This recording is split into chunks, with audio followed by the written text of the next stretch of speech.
Comment évaluer les éléments qui figurent au bilan? Quelles sont les informations qui doivent être enregistrées à un moment donné? À partir de quel moment faut-il enregistrer une transaction? Pour répondre à ces questions, il convient d'appliquer un certain nombre de conventions comptables. Nous avons vu, dans le module 4, 2 conventions d'évaluation des actifs non courants. En effet, les actifs non courants peuvent être évalués au coût historique ou à la juste valeur.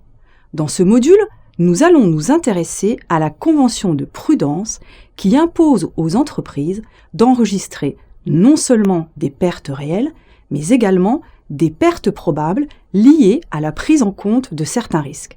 En effet, tout au long de son existence, l'entreprise doit faire face à des risques liés à l'exercice de son activité. Par exemple, il peut arriver que certains de ces actifs perdent de la valeur en raison d'événements ponctuels particuliers, risque de mévente de certains stocks, risque de ne pas recouvrer certaines créances. Par ailleurs, une entreprise peut avoir aujourd'hui des engagements qui se traduiront probablement par une sortie de trésorerie dans le futur. Il s'agit par exemple du risque de devoir verser des indemnités suite à un litige avec un client ou avec un salarié ou toute autre personne.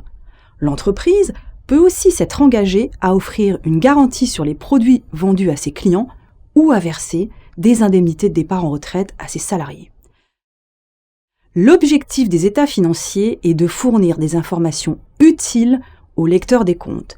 Il faut donc prendre en compte ces risques par le biais de provisions ou de dépréciation d'actifs qui se traduiront par une charge sur l'exercice comptable qui a vu naître le risque.